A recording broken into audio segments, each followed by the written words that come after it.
tribalized government. Okay. But when they say he is not from us, so let us do everything humanly possible to make sure his government goes the other way around. Okay. And so he saw the handwriting on the wall, okay, that these people are actually plotting his downfall. Okay. So, and that's one of the even the reason why he's even before INEC, okay, announced the results, okay, he quickly said, Buhari, congratulations, because that he was already tired of that particular thing, because he saw that these people did not want. So the pain of the Chibok girls wasn't for the parents alone. Even the past president, yes, president of Goodluck Jonathan, he suffered part of the pain, because everything coming back to him. Even the whole of the media, they said he's too weak, that he was too weak or something. Whereas many things that were underneath that a lot of people do not see.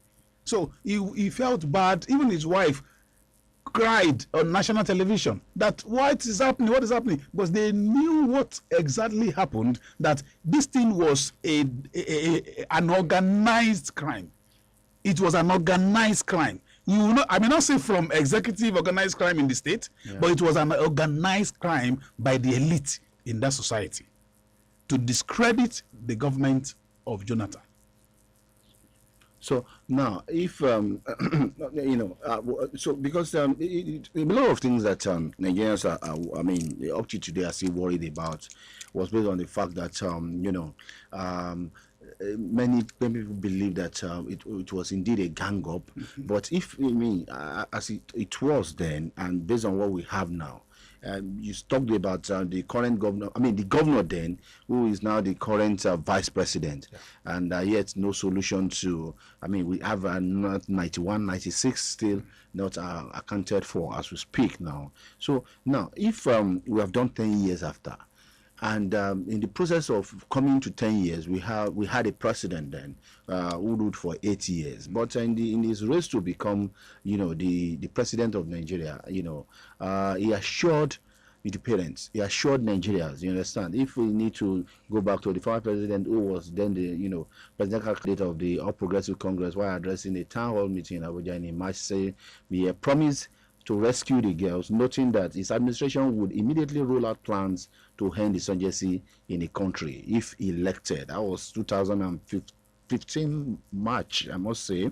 And but unfortunately, 8 years after, he couldn't end insurgency in Nigeria. He couldn't bring back the girls in full, and all of these things really. So if the target was Jonathan, then those who were plotting, the downfall of Jonathan could have at least if it's about a tribalistic, concept, just like you said it really, then why not help the man in which is from their region? Yeah, so to me as a person, I felt not really about the fact that the issue was about tribal. It's about the fact that some people are, were hell bent to get that action done, and which they executed to their own satisfaction. Yes. And the government could not help. Yes, I understand that, but I want to actually say again that it was quite unfortunate that we also elected after Jonathan a president that was sick.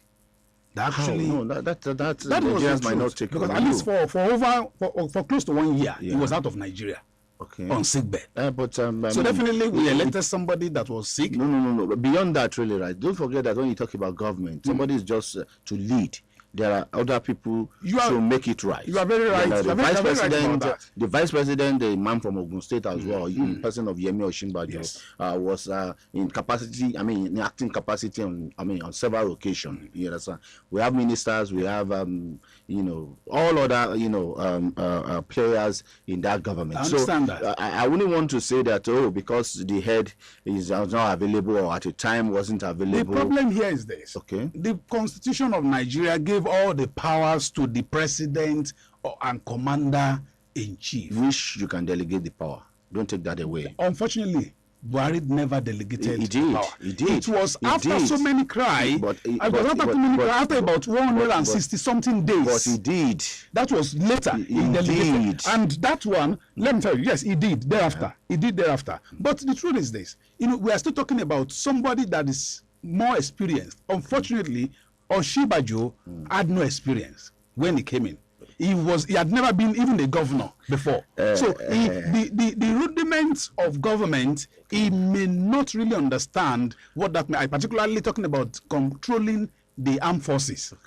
And so before you can control the armed forces, you must have been a guy that must have been in that particular area that understand that particular terrain before you now assume that power. So he could not do much because he does not understand that language of the commander in chief. So then before he could come back to before he could settle down, the cabals came on board. They saw the whole thing that now there's a vacuum.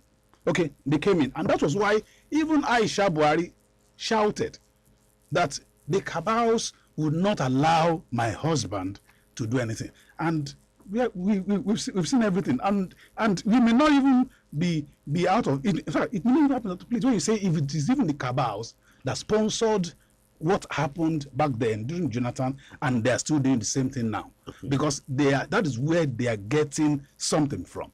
So giving the power to Oshibajo that yes, it was coming from a legal angle, but sometimes legal or law has its own thing.